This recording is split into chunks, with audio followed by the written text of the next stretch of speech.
નમસ્તે. નવસારી હું છગન ગોધાણી.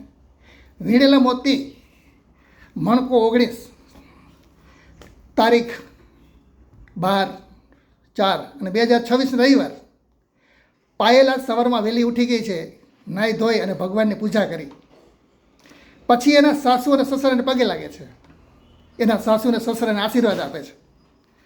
પછી પાયલ એની ઘરે કામવાળી આવે છે, વાસણ સાફ કરે છે ચોકડીમાં.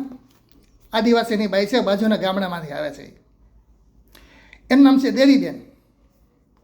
એ ઉંમરમાં મોટા હતા એટલે પાયલ સીધે દેવીબેન પાસે જાય છે. એ કે દેવીબેન, મારા માથા ઉપર હાથ મૂકીને મને આશીર્વાદ આપો. તો દેવીબેન કહે છે કે તમે ક્યાં જવાના છો અને શેના આશીર્વાદ? તો પાયલ કહે છે હું પરીક્ષા દેવા જવાની છું. દેવીબેન કે દીદી હજી તમે ભણો છો? તો કે ના દેવીબેન ભણતી નથી, પણ જે છોકરા 11-12માં ભણતા હોય ને એના ટીચર તરીકે હું પરીક્ષા દેવા જવાની છું. તો મને આશીર્વાદ સર આપો.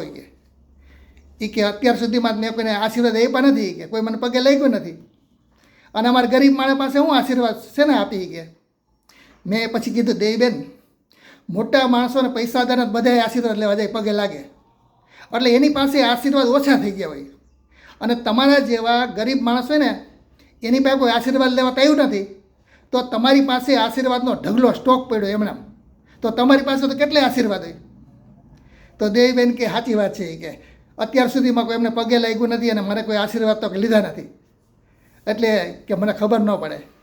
એટલે દેવીબેન આશીર્વાદ એને આપે છે ને કહે છે કે કાંઈ વાંધો નહીં બેન, એ કે હું ઘરે જઈ અને તમારા માટે બીજું તો મારી પાસે કંઈ આશીર્વાદ ન હોય, પણ ઘરે જઈને ભગવાનને પ્રાર્થના કરીશ, અમારા ભગવાનને. એ કે તમે પાસ થઈ જાઓ.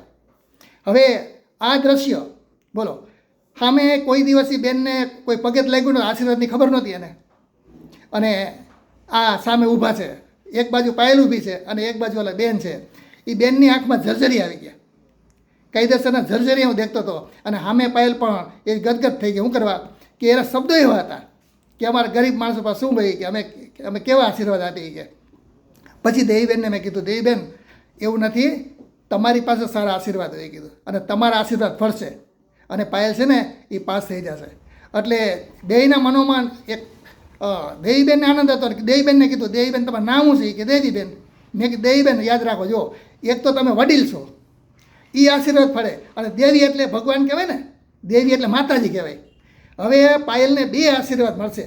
તો પાયલ છે ને તમારા 2 આશીર્વાદથી પાસ થઈ જાય. તો કે સારું, મારા આશીર્વાદથી જો પાયલ દીદી પાસ થતા હોય ને તો સારું. એ કે એટલે બેયની આંખમાં મેં એકમાં જે આશીર્વાદ આપ્યા એનો આનંદ હતો, અને એક જે પાયલના આનંદ હતો એને આશીર્વાદ લીધાનો આશીર્વાદ હતો. અને એટલે ઘણીવાર આપણે કહીએ છીએ કે ભાઈ મોટા પાસે, પૈસાદાર પાસે બધા આશીર્વાદ લેવા જાય, પણ ગરીબ માણસ પાસે, નાના માણસ પાસે આશીર્વાદ લેવા જાઓ અને ખરેખર ફળે. ગરીબ માણસની આતેડી ઠરે, એને દિલમાં એક આનંદ થાય કે જો આવા બધા માણસો અને મને પગે લાગ્યા અને મારા આશીર્વાદ લીધા. એટલે એ 2 જણાનો તો આનંદ હતો. અને પાયલ પણ જ્યારે પરીક્ષા દેવા ગઈ એટલે મોટરમાં બેસે છે તો એના મનમાં એક આનંદ હતો, અને પગે લાગી ત્યારે એને એવું લાગતું હતું કે જાણે હું પરીક્ષામાં કેમ પાસ થઈ ગઈ હોય.